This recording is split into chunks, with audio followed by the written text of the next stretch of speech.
안녕하세요. 오늘 저와 함께 9월 7일 석회공과 에스겔서 22장을 공부해 보도록 하겠습니다. 앞서 말씀드렸듯이 에스겔은 총 48장으로 쓰여져 있는데 4장부터 24장의 내용은 하나님께서 남유다 심판의 이유를 말씀하시는 내용입니다. 계속해서 우리가 지금 에스겔서 22장까지 이 내용을 살펴보고 있는데 이 내용 전체는 왜 우리가 이와 같은 징계를 바벨론 제국을 통해 받아야 되느냐라고 이렇게 물었을 때 그 물음에 대한 대답이라고 보시면 되겠습니다. 아버지가 신포도를 먹었는데 왜 아들의 이가 시냐, 즉 우리 죄가 아니라 조상들의 죄 때문에 우리가 왜 이와 같은 징계를 받아야 되느냐라고 묻는 이스라엘 백성들을 향하여 정확히 얘기하면 지금 바벨론 그발 강가에 포로를 끌려와 있던 사람들이죠. 그들을 에스겔을 통해서 그 질문을 할 때 하나님은 에스겔을 통해서 그들에게 대답해 주신 것입니다. 조상들의 죄도 있지만 지금 너희들의 죄 때문에 이렇다 하면서 남유다에서 벌어지고 있는 죄를 보여주시는데 그 죄의 핵심은 우상 숭배입니다. 즉 종교 혼합주의, 하나님을 완전히 버린 건 아니지만 하나님에 대한 신앙은 형식적으로 갖고 있으면서 실제로는 우상을 숭배하고 있었던 여인부터 아이, 어른, 제사장, 왕에 이르기까지 우상숭배에 빠져있는 그 모습을 보여줍니다. 이와 같은 상황 속에서 왕은 사실은 하나님께서 바벨론 제국을 통해 이스라엘 남유다를 심판하시는 것은 그것은 죄에 대한 하나님의 징계였고 그건 받아들여야 됩니다.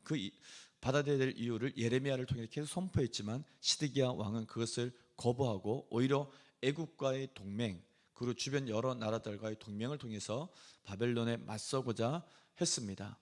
왕은 그렇게 하나님의 말씀을 외면하고 거역하면서 그렇게 행동했다면 그 시대에 종교적 책임이 있었던 제사장 그들도 자신들의 사명을 다 저버렸고 또 하나님이 세우신 선지자들 중에 거짓 선지자들이 나타나서 백성들이 듣기 좋아하는 말, 예를 들어서 하나나 같은 거짓 선지자는 예레미야의 선포가 거짓말이라고 얘기를 하면서 성전 기명, 바벨론으로 약탈당해간 성전 기명과 또 포로로 끌려간 그 사람들은 2년 만에 돌아오리라고 하는 자신의 생각을 마치 하나님이 말씀하신 것처럼 백성들에게 선포했습니다. 왜냐하면 사람들이 듣기 좋아하는 말을 한 것이고 그런 사람이 바로 거짓 선지자인 것이죠. 이 총체적 난국에 빠져있는 남유다는 하나님의 징계 외에는 사실은 답이 없는 것이고 하나님은 이와 같은 이유들을 설명하시면서 남유다를 향한 징계를 계속 행하시겠다고 에스겔을 통해서 말씀해 주고 있는 것입니다.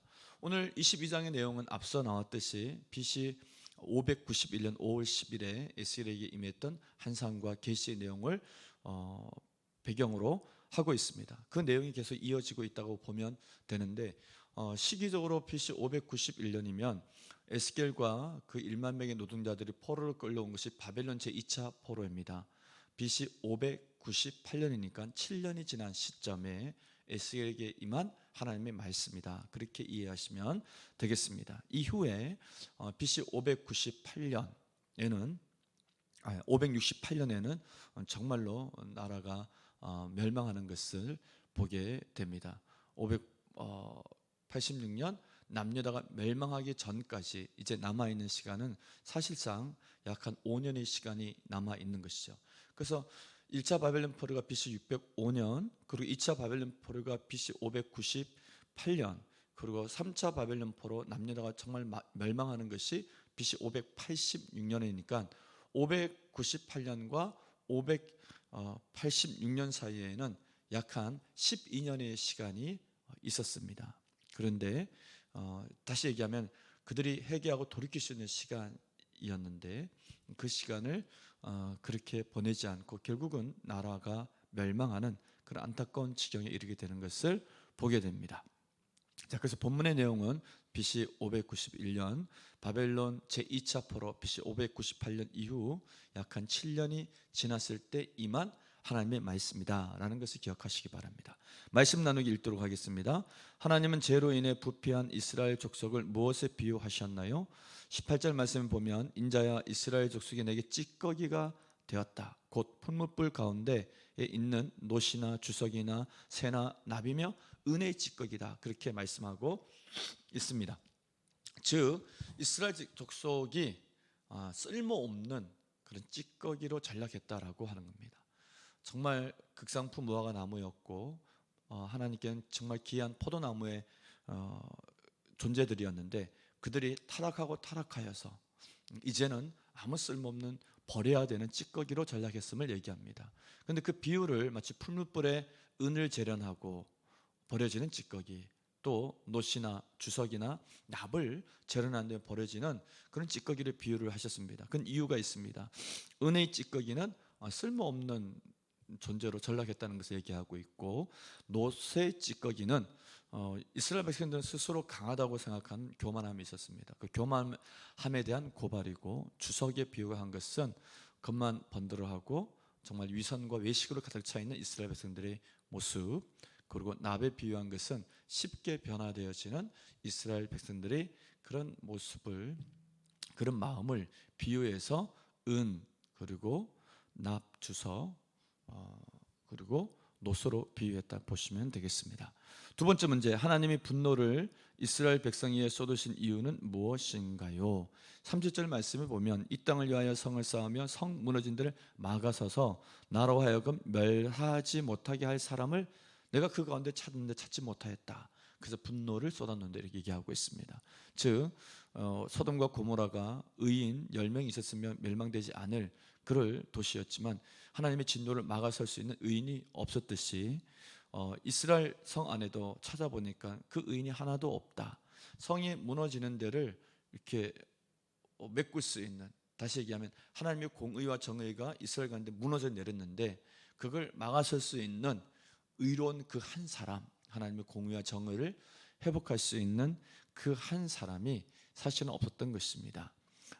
근데 이게 한 사람에 주목하면 안 되고, 한 사람은 예레미야도 있었고 바룩 같은 충성된 인물도 있었고 의인들이 여러 명 있었겠죠. 그러나 전체적으로 보면 이스라엘 백성은 그렇게 다 타락해서 하나님의 심판을 피할 수 없는 지경까지 이르렀다. 하나님의 분노, 진노를 막아서는 사람들, 그 사람들을 오늘날 우리는 중보 기도자라 그렇게 얘기를 합니다. 아브라함이 하나님의 진노를 막아서며 중보하며 기도했죠.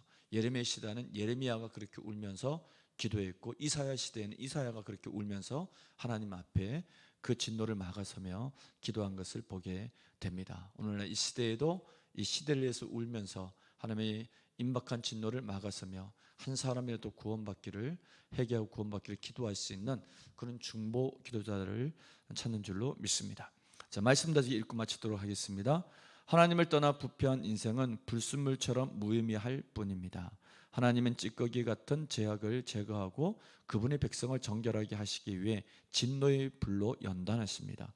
금광석은 영광로에서 재련 과정을 거쳐야 순금이 됩니다. 이처럼 우리도 정결함과 순전한 믿음을 갖추기 위해서는 인내와 연단의 시간이 필요합니다.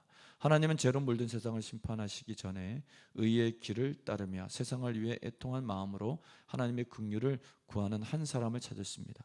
성도는 공동체의 죄를 자신의 죄로 여기고 회개하며 진노의 심판을 막아서는 중보 기도자가 되어야 합니다. 아멘.